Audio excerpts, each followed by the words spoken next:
21 of Ramadan.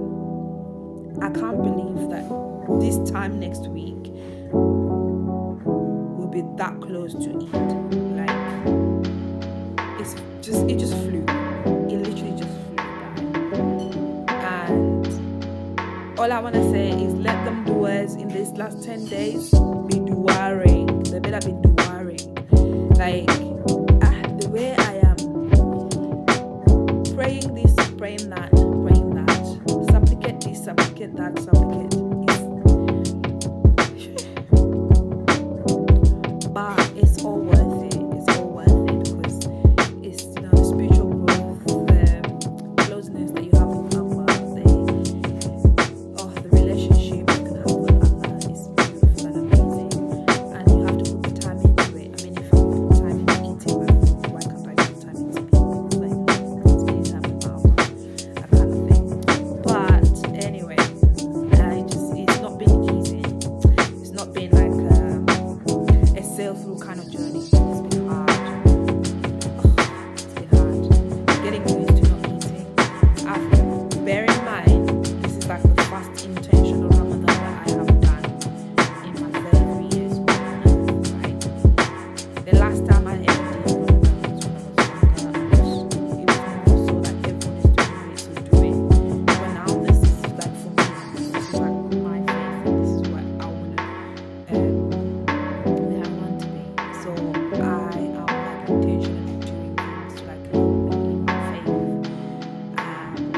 Learning more about the words, learning more about my faith, learning more about a lot of things. But Ramadan, anyone that has been fasting Ramadan this year, last year, the year before, I salute you because you are a soldier. You have been through it all. You have done it all. And first of all, let's talk about the nights. Like waking up in the middle of the night. Like, I have two things that I love in this world. Actually, I have a lot of things I love in this world. But I love to eat my food and I love to sleep. But now I have to give up on my food and on top of that my sleep. Like, that's a whole lot of things. But I've managed to get up not every single night. I managed to get up. The mistake I made initially was not doing we call it in Uganda dapu. But I think it's called soup. Correct me if I'm wrong. But when I was young, I used to get up and eat and then go back to sleep. And it didn't faze you at all. You didn't even feel like anything. You could go the whole day playing and fasting and nothing could touch you. But now that I'm older, I'm like finding it so difficult to like get up, do my eat, then pray, Fajr, then go back to sleep, and then wake up, rinse and repeat, go to work and work. I feel like Ramadan should be a holy month that no one works. I feel like it should be like that. But then at the same time, would it really test you to know what your weaknesses are, to know what you need to change in order to have a better relationship with Allah? Would it really do that? If you know it's a holiday, you're just sitting at home. And I'm finding it a lot easier to do Saturdays and Sundays because it's harder to go to work and do it. But then by the time it gets to 4 o'clock, I'm like, I could go another 4 hours. But on a weekend,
example, mine was not waking up in the first initial stages of Ramadan, first week of Ramadan. I didn't wake up to eat in the morning or have water.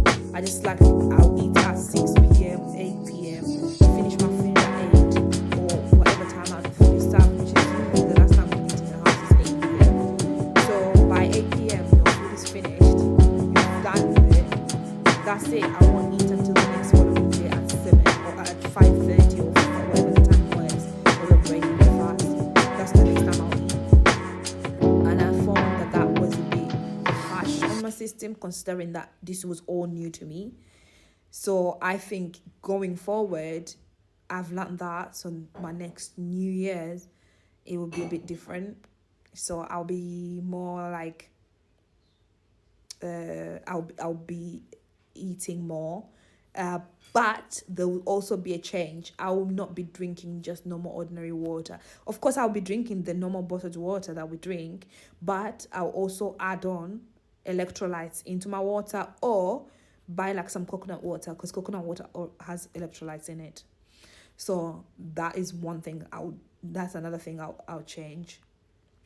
Less carbs and more healthy kind of eating, like veggies, fruits, that kind of thing. So I think I'm gonna be more prepared in my Ramadan. This year I didn't know what to expect. I really didn't know. I did my research and I thought, ooh, make samosas. I did samosas the first week, for iftar and all. And I did samosas and don't even talk to me about samosas because they were gone. When I tell you they were gone, how is it that you're still frying the last 5 samosas and the batch you put, which was like maybe 10 or 15, gone. So I feel like I'm gonna be more prepared next Ramadan, inshallah, than I was this year. I think this year I was just like not testing the waters, but like, okay, ya Allah, like help me through this Ramadan and get me through it. But I didn't know, like, oh, you need to prep this, you need to prep that, you need to prep that. Like, all I thought was, you fast, you eat and you drink at the end of the day, and then that's it. Whatever food you got, that's it. But I think prep behind, like, do a behind the scene kind of thing before you do Ramadan, that is very much needed.